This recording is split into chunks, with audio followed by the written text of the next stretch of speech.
Morning children, welcome to our physics class.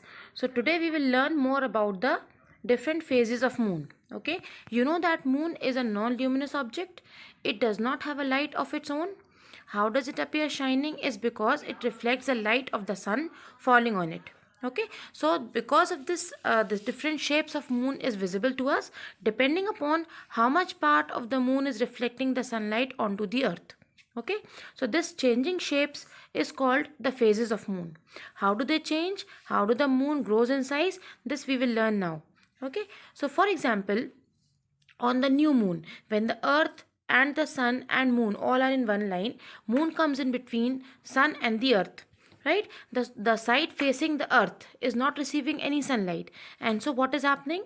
The moon up there appears no moon at all. So this is the first day, that is the new moon. On a new moon day there is no moon at all. Okay, and then gradually the moon will grow in size. So this growing or increasing in the size of the disk of the moon is called waxing of moon, and gradual decrease in the disk of the moon is called waning of moon. So this waxing and waning both constitute the different phases of moon. Because of this we have 8 different phases of moon, and the names are depending according to their size, whether it is increasing or the size is decreasing. Okay, so the first, this whatever is appearing on your screen is a 3/4 moon, and it is called the gibbous. Okay, the names are given accordingly. In this case, the 3/4 part of the moon is reflecting the light of the sun, and this shape is called the gibbous phase. Okay, so let us start now. The first day or the new moon day, the moon does not reflect the light of the sun, and so it appears total black. So new moon day there is no moon at all. This is the first day. Okay, now gradually the size of the moon starts increasing. Okay, from the new moon day the gradual increase in the size is there until we have a small crescent, a crescent shaped day, which is considered a new moon in the lunar calendar. This is the first crescent, which is called the waxing crescent, because the size is increasing. So it is called a waxing crescent. Now waxing crescent keeps on increasing in size until it becomes the half of the moon. Okay, there is a gradual increase until the second phase of the moon comes, and this second phase is called the first quarter.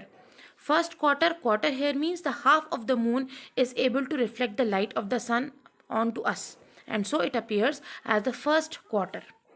Okay, now again gradually the quarter is increasing in size. There's a gradual increase in the size of the moon. The waxing keeps on occurring, and then we have the third phase, that is what? The waxing gibbous, which is actually the 3/4 the size of the moon, right? The moon appears as a 3/4, that is waxing gibbous. Why waxing? Because it is again increasing in size, right? So this is the next phase of the moon when it appears 3/4 in size and called the waxing gibbous. Now again waxing gibbous keeps on increasing in size until we have the full moon. This occurs on the 15th day or the 15th night of the moon. Right now, after the 15th night we have the full moon, and then again it keeps on decreasing in size now. Okay, so the cycle will be reversed for the next 15 days, and it requires 29.5 days for the moon to complete a rotation around the earth, and so the different phases of the moon will be completed in 29.5 days. Okay, the 15th day will be the full moon day, and then again there will be a gradual decrease in the size of the moon, that is now the waning will occur. And how will the waning start? Gradual decrease it will be. So the first stage will be now what? The waning gibbous. Okay, again gibbous because it is the 3/4 part of the moon, and why waning? Because now it is a decrease in the size of the moon. So the first stage after the first cycle is the waning gibbous phase. Okay, then waning gibbous again keeps on decreasing in size until we get a second quarter. It is also called the third quarter or second quarter. That is the half of the moon is now visible, half is hidden, right? So gibbous now gradually decreases in size until it becomes a quarter. Half of the moon is now visible. Then again the decrease keeps on occurring there until we have again a waning crescent now. A small moon is visible. The 3/4 moon is invisible now. Right, so this is how the waxing and waning together gets completed until with the whole cycle of the lunar calendar gets completed in 29.5 days. This whole process of waxing and waning together is called the phases of the moon. Okay, this is how we see the different shapes of the moon.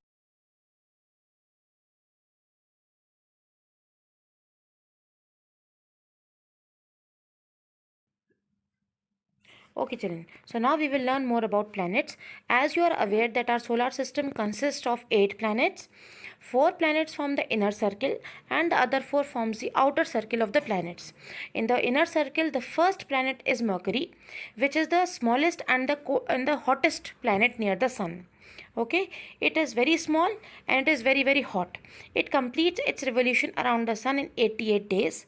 It is named after the Lord Mercury and a Roman god Mercury, right? It is the fastest moving planet because it takes very less time as compared to other planets, only 88 days to complete the revolution around the sun. Second planet is Venus, which is also very hot and very close to the sun. It appears as a very bright star during the morning and the evening hours, so it is also called the morning and the evening star. Although it is not a star, but it appears to shine very brightly, so it is called the morning and the evening star. It takes 244.7 days to orbit around the sun, so the time of revolution is 244.7 days around the sun. Okay, then the third planet is our own Earth, which appears to be blue in color because it is covered about almost 70% with water. Okay, so it is also called as the blue planet. It is the only planet which consists of water, so life is possible on the Earth. Now, Moon is the satellite of the Earth, which keeps on revolving around the Earth. As Earth revolves around the Sun, similar ways Moon revolves around the Earth. Moon. Some people thought that Moon is a planet, but Moon is not a planet; it is a satellite. Okay, Earth is at a proper distance from the Sun, so life is possible on the Earth and no other planet. Mars is the fourth and the last planet of the inner circle. It appears red in color because it has iron oxide on it. This iron oxide chemical, which itself is red, gives a red appearance to Mars, and so it is also called as a red planet.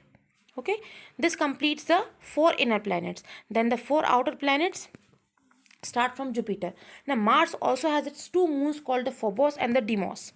In the 4 outer planets, first planet is Jupiter, the largest and the biggest planet of the solar system.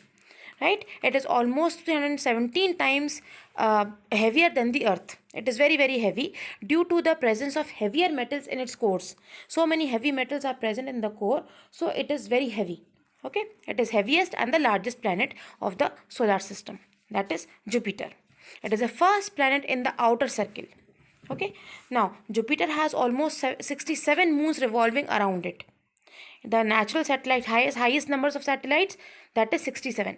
Then comes Saturn. Saturn also has many satellites revolving around it. Saturn is also a very heavy planet. It is 95 times the weight of the Earth. Right? It is composed of ice particles because it is at a very large distance away from the sun, so it is very cold and consists of ice particles. It has 62 moons revolving around it. Then comes Uranus. Uranus is also very cold as Neptune. Uranus is named after the Greek god of sky called Uranus. It has 27 natural satellites revolving around it. It appears blue in color due to the presence of ice on it. Ice and dust particles give it a blue appearance. And the very important thing to remember is the axis of rotation of Uranus is slightly tilted as compared to the other planets. Right? And it is very cold, so it appears bluish green in color. Neptune is the farthest and the last planet of the solar system. It is very far away from the sun and is almost 17 times heavier than the Earth. Right? This is the last planet of the solar system. One planet more was there, which is Pluto, which was considered to be a planet earlier, but now it is removed from the list of the planets. Why? Because the orbit of Pluto intersects the orbit of Neptune. It does not run parallel to other orbits like the other planets have. This orbit of Pluto intersects the orbit of Neptune. It is also takes a lot of time in revolving around the sun as compared to the other planets. Right? Because of these reasons, Pluto has been removed from the list of planets. Now, in between the inner and the outer planets, that is the Mars and Jupiter, there is present an asteroid belt. Asteroids are like small planets revolving around the sun. Okay, children. So now we have completed all about the surface of the moon, the phases of the moon, and all about planets. I hope you've understood whatever was taught in today's class. Take care of yourself. Keep smiling. Goodbye for now. Thank you so much.